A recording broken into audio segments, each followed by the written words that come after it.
Salut à tous, j'espère que vous allez bien. Aujourd'hui, bienvenue sur ce GCN Show numéro 178. Et aujourd'hui, Max, on va voir les innovations bannies ainsi que les nouveautés du règlement UCI. C'est parti! Avant de commencer cette vidéo, on va vous présenter notre nouveau partenaire, le premier partenaire de 2024, qui n'est autre que Camelback. Max, parle-nous de Camelback. Camelback, c'est la marque créée en 1989 par Michael Edson, qui en fait était un médecin, un infirmier médical, pardon, qui pour faire une course aux États-Unis avait pris une poche médicale dans son dos avec un petit tuyau, et c'est ainsi qu'il avait inventé l'hydratation sans les mains. Le sac d'hydratation, quoi. Le sac d'hydratation, plus quasiment utilisé comme nom commun, le Camelback. C'est vrai qu'aujourd'hui on dit beaucoup, j'ai acheté un Camelback, alors parfois c'est pas la marque Camelback. Exactement, donc on est très content de ce partenaire. Ouais, c'est cool. On va pouvoir boire des litres et des litres, donc santé. Santé. Mais pas des pieds. Donc revenons du coup sur le but de la vidéo, oui. Qui n'est autre que le règlement UCI. Et on va commencer de suite par l'une des règles qui est toujours en vigueur et qui restera, j'espère, pendant de nombreuses années. C'est le vélo, le poids du vélo minimum, qui est de aujourd'hui 6,8 kg. Oui. Ouais, c'est quelque chose qui n'évolue pas, même si ça a changé.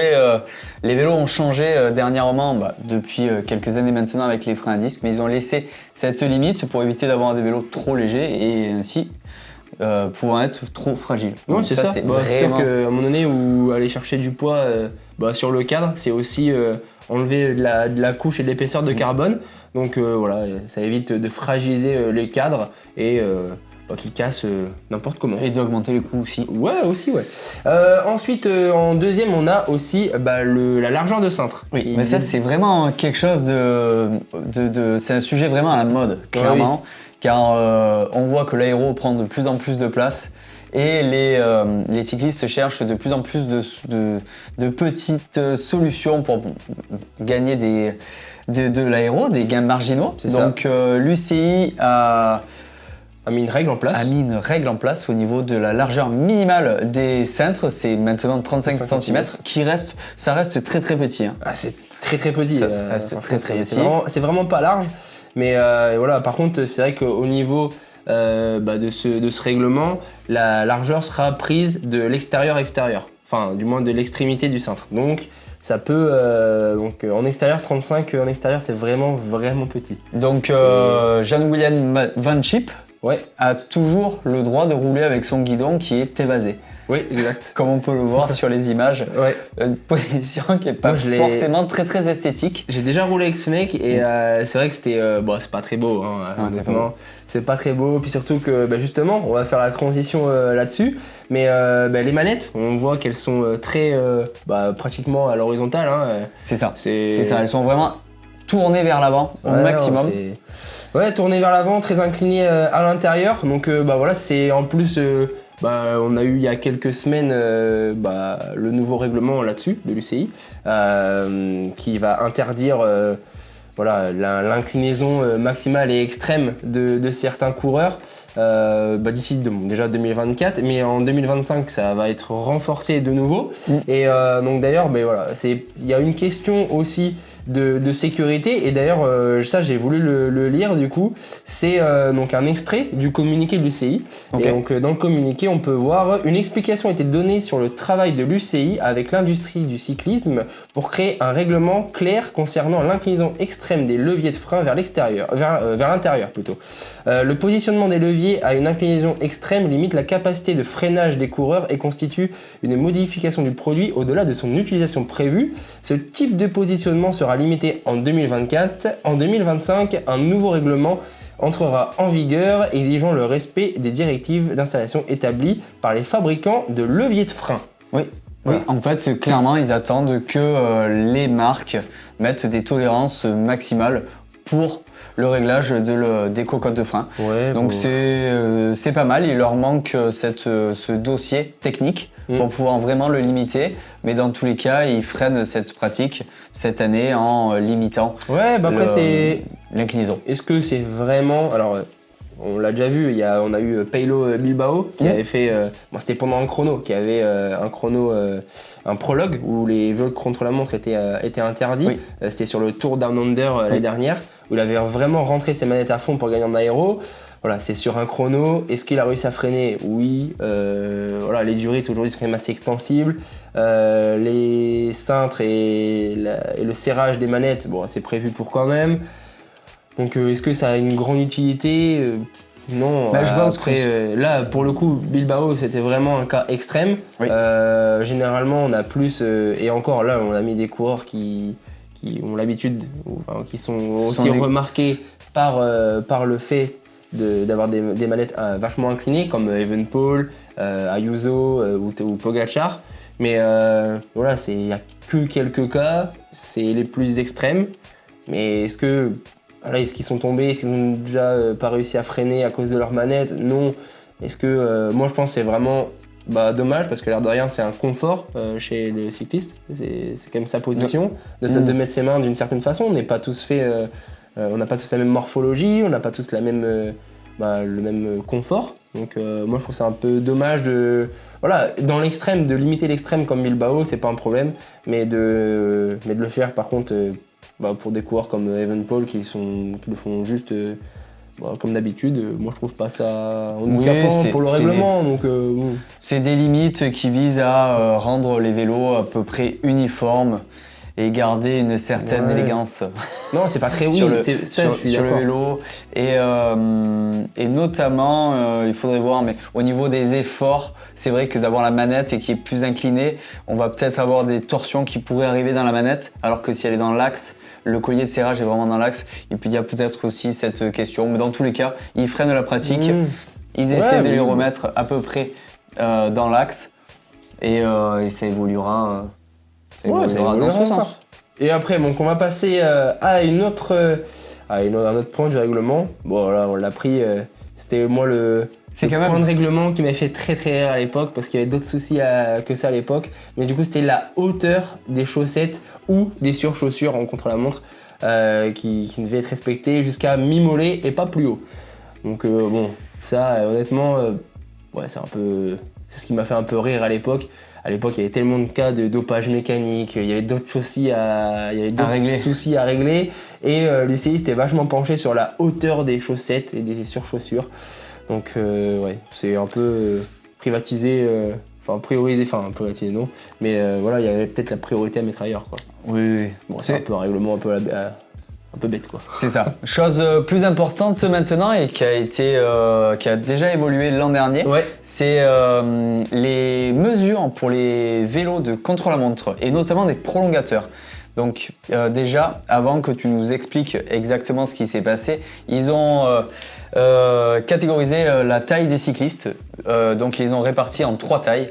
Donc de 0 à 1m79,9, de 1m80 à 1m89,9 et à 1m90 et plus. Sachant que pour les 1m90 et plus, lorsqu'ils règlent leur vélo, ils doivent envoyer des schémas à l'UCI pour qu'ils valident. Ouais.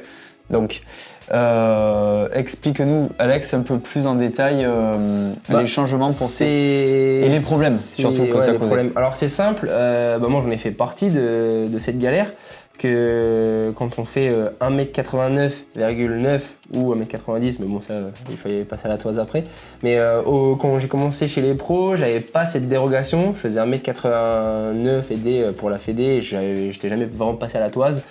Donc j'avais pas le droit aux 5 cm de plus, donc j'avais 80, donc soit la même longueur qu'un mec qui fait 1m60.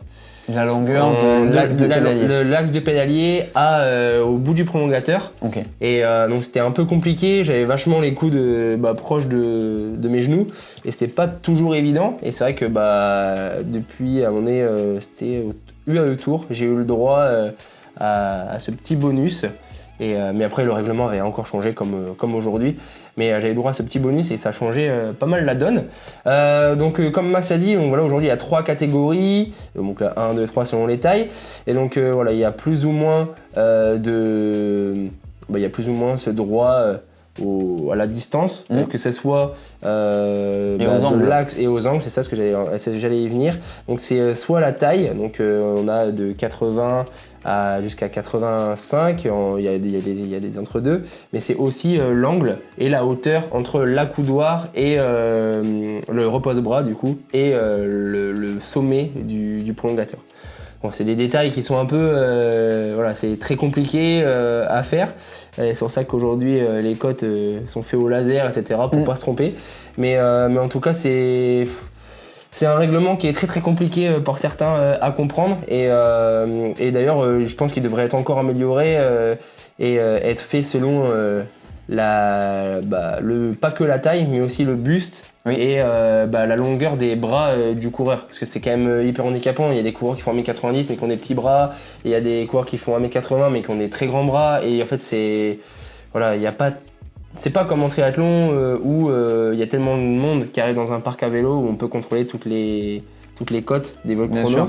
Là on a quand même très peu de coureurs par course, ça serait quand même cool, et après de le mettre dans un fichier, ok, celui-là il a le droit à ça, ça et ça, tu vois. Parce que cette règle est là pour équilibrer tous les cyclistes au niveau performance, et pas que qui partent avec un équilibre mécanique équivalent au niveau des forces, qui ne soient pas trop groupés sur eux-mêmes et qui puissent avoir vraiment la même position malgré leur taille, en fait. C'est exactement ça. Donc franchement c'est un peu un bordel à faire. C'est un peu un bordel. Les équipes se cassent la tête, surtout qu'à un moment donné, il y a trois catégories aujourd'hui, et souvent les coureurs ont 2 à 3 vélos en comptant celui de la maison et 2 en course. Donc ça en fait deux. Oui. On continue sur le contre-la-montre avec une tendance qui était apparue les 2 dernières années, c'était l'élargissement des casques pour avoir des gains aérodynamiques plus importants à ce niveau-là. Et ça y est, la règle est là. En fait, elle est arrivée courant de l'année dernière. C'est donc une longueur maximale au niveau du casque de 45 cm et une largeur maximale de 30 cm. 30 cm, ça fait déjà très large, mais on peut voir que IF a changé ses casques l'an dernier, et c'était sûrement sur cette règle. Oui, bon après... C'est pas plus mal, mais en fait, ils cadrent pour éviter que les innovations aillent trop dans un sens, parce que sinon ça en devient des combinaisons. Non, mais sinon, on deviendrait des Formule 1, quoi. Ils deviendraient des Formule 1. Parce que moi, je suis libre de prendre n'importe quel casque. Après voilà, on va continuer sur les casques, et notamment tu l'as mis, un casque qui est apparu ces derniers jours avec Ineos. Donc c'est le casque de la marque Casque, Aero, dévoilé par Casque et Ineos, avec notamment on voit les oreilles partiellement cachées par le casque. Est-ce que ce sera le nouveau casque futurement interdit ? Ouais, je pense, c'est un peu bizarre. C'est pas très esthétique, c'est pas très très beau. Mais si, t'as vraiment des grandes oreilles, alors ton casque il te comprime les oreilles. Ça peut ne pas être du tout confortable. Un casque de chrono, je pense que t'es beaucoup mieux placé que moi. Moi j'ai essayé une seule fois, c'est vraiment insupportable. Ça dépend quel casque. Il y a des casques qui sont plus confort que d'autres. Par exemple, moi j'utilise beaucoup une marque, qu'on n'a pas le droit de dire, mais une marque, et j'adore, j'ai eu celui-là pendant des années, c'est l'un des casques qui me va le mieux en aéro, donc, et il est très très confort. Écoute, moi le mien, je pense que je vais couper les oreilles, parce qu'il me fait beaucoup trop mal. Ou une casquette. Et par contre, on voit que les tendances des fabricants au niveau des selles sont de raccourcir les selles pour avoir des selles qui ressemblent de plus en plus à celles des vélos de contre-la-montre. Et là, pareil, l'UCI réglemente entre 24 cm et 30 cm la longueur des selles. Comme on peut voir chez Selle Italia, c'est 245 mm de longueur de selle, donc pile poil à la limite. Et c'est une petite règle, mais qui, je pense, est pas mal. Ça évite d'avoir trop de dérives au niveau des fabricants. là-dessus, donc c'est surtout aussi pour pour limiter l'assise, pour pas que ça fragilise au niveau du chariot, je pense. Mais également le fait d'avoir une petite selle. Enfin, après voilà, c'est quand même la selle c'est l'ODACI, hein, donc ça vous le savez. Mais c'est surtout un point important et je pense que là-dessus il devrait peut-être pas trop y avoir autant de règles. Enfin voilà, c'est pas énorme comme règle, mais voilà, il y a des gens qui ont besoin d'une selle plus grande que d'autres. Et bon là il y a quand même un gap assez large. 30 cm ça commence à faire. Oui, il y a quand même un gap assez large, mais je pense que voilà, la selle c'est des points comme les manettes en fait, c'est de la morphologie, c'est assez personnel. C'est assez personnel, donc je pense que là-dessus le CI devrait pas trop se pencher sur ça. Mais là en soi là 24 et jusqu'à 30 c'est plutôt pas mal. Donc on vous rappelle que ces règles UCI ce sont vraiment pour les coureurs qui font toutes les courses. Des courses UCI. UCI, mais les grands fondos font partie de l'UCI. Ouais. Donc il peut y avoir des contrôles, il n'y a pas autant de contrôles que chez les pros. Oui, évidemment. Mais après c'est une règle de conduite je pense qui est quand même assez crédible quand on voit qu'il y a quand même des anciens cyclistes qui sont à des postes importants au niveau de la fédération. Ce sont des règles de sécurité, les positions qui ont été interdites l'an dernier, de ne pas les voir à la télé directement sur les courses vous permet de ne pas les potentiellement de pas à les faire, les refaire et du coup vous amène dans de la sécurité parce que ce que peuvent se permettre les pros quand ils roulent, notamment avec leur matériel, avec les manettes admettons, ou avec des positions, c'est pas donné à tout le monde, ce sont des professionnels et du coup on est libre d'utiliser n'importe quelle position. C'est un peu comme les cascadeurs, faites pas une cascade, c'est des cascadeurs. Mais il s'agit de faire attention. Voilà. On va passer à l'actualité. On va passer à l'actualité. Et puis un petit peu de résultat quand même cette semaine. Allez. On commence dans les actualités avec une nouvelle qui a frappé la semaine dernière. C'est quand même là, c'est Red Bull qui rachète 51% des parts de l'équipe Bora-Hansgrohe. Ce qui est important, c'est pas qu'ils rachètent ni la somme, c'est de savoir qu'ils étaient déjà présents dans le peloton avec des athlètes seuls comme Van Aert, Pidcock. Mais là, en prenant part dans une équipe, est-ce que ça va devenir comme en Formule 1 avec des moyens vraiment énormes pour développer encore plus de solutions et de capacités. Je pense que c'est une bonne chose que des nouveaux sponsors arrivent dans le vélo, dans tous les cas. Après, pour l'instant, c'est pas un sponsor pour l'instant. Ils sont pas sur le maillot, ils ont vraiment que les athlètes Ils ont vraiment que la société à part, mais voilà, la société a racheté. Donc, est-ce que c'est un premier pas pour plus tard avoir leur propre équipe? Peut-être. Moi, je pense que ce serait une bonne chose l'arrivée de Red Bull. Voilà, ça a toujours été une marque emblématique dans le milieu du sport depuis de nombreuses années. Qui travaille avec les athlètes. Qui travaille avec les athlètes en plus, donc pourquoi pas. Et je pense que ça serait même plutôt une très très bonne équipe. Je la verrais bien avec un beau petit maillot avec le taureau, beau casque. Et des ailes dans le dos. Moi je la verrais bien sur un petit spé quand même, ça fait plaisir. Ou un petit canyon à la limite.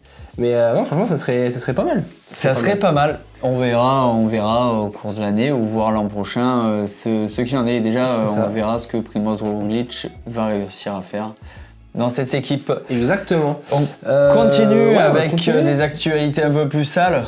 Un peu plus moody. Un peu plus plein de boue avec Van Der Poel qui gagne tout cette année, qui est au-dessus de tout le monde. Il y a 9 sur 9. Normal. Il en a fait. Ouais, 9 sur 9, hein. Franchement ça commence à faire. Donc, monstrueux, hein. Même en technique, là ça se voit quand il passe dans le sable ou autre, c'est un gros niveau au-dessus. Il fait très peu d'erreurs, c'est très très propre, puis voilà, rien à dire dessus. Hein. Il y a 2 courses sur le cyclocross, il avait le meilleur temps sur le circuit. Le deuxième c'était Sven Nys à 12 secondes. Au tour. Ça se dit. Au tour. Donc c'est monstrueux. Et autre chose qu'on a découvert sur les cyclocross, c'est Van Aert. C'est Van Aert, qui déjà lui a aussi remporté un super prestige à Zolder, mais avec surtout un vélo de gravel, donc assez étrange. Donc on a fait quelques petites recherches, il avait exactement le même vélo que pendant les championnats du monde de gravel. Et donc le Cervelo Aspero à la place du R5 CX. Oui. Donc c'est quand même étrange de gagner un cross avec un vélo de gravel. Mais bon, est-ce que ça va se faire ou pas? Peut-être que... Est-ce que c'est la mort des vélos de cyclocross? Bah, On je sait sais que... pas. Bah après, les vélos de gravel sont faits pour les deux, hein, techniquement. Donc, On sait qu'il y a pourquoi pas. certaines marques qui ont remplacé leurs vélos de cyclocross dans leur gamme par des vélos de gravel, donc avec des géométries vraiment proches. C'est rigolo parce que ce vélo Aspero, on en avait parlé dans la vidéo du vélo à tout faire, c'est ça, parce que c'est un très bon vélo sur route aussi. exactement. Et voilà, de devoir gagner un cyclocross grâce à ça, c'est plutôt pas mal. Plutôt sympa. Et puis en dernière actualité, on a le Zwift 30-30. Ah oui. Qui continue, toi, avec les entraînements sur Zwift, quoi, les entraînements, les rides. Le challenge, c'est un challenge de base. Le challenge est sur le mois, de faire 30 minutes tous les jours. Jusqu'à la fin du mois. Donc Et, là, moi j'ai commencé, c'était plutôt sympa. J'ai fait mes 2 premiers rides en collectif. Donc venez, n'hésitez pas, on était quand même on était nombreux le 3, j'en ai fait un le 3 et j'en ai fait un le 5, donc hier, qui était super sympa. On échange avec tout le monde. J'ai les compagnons, donc du coup tout le monde me pose des questions, j'essaie d'y répondre. Et puis voilà, on a justement parlé du rachat de Red Bull, de Red Bull qui a racheté Bora. On a parlé du nouveau kit. Des nouveaux kits en général qui trouvaient. T'as fait du vélo ou t'as discuté? Mais c'est un ride social, faut parler avec les gens. Non, franchement c'était vraiment sympa. Bon. Donc n'hésitez pas à venir, on va mettre plus de dates. Moi j'ai encore 2 dates à faire, Max t'as encore tes 4 prochaines. Oui, moi ça sera plus sur la fin du mois, à partir de mi-janvier, sur les soirs, les lundis soirs. Je me suis positionné. Donc ça devrait être sympa, donc n'hésitez pas à venir, ça fait plaisir. Et ben voilà. Eh ben écoutez, merci beaucoup d'avoir suivi cette vidéo, ce GCN Show numéro 178. Numéro 178. Nous on vous dit à bientôt pour d'autres vidéos sur GCN en français. Bye bye.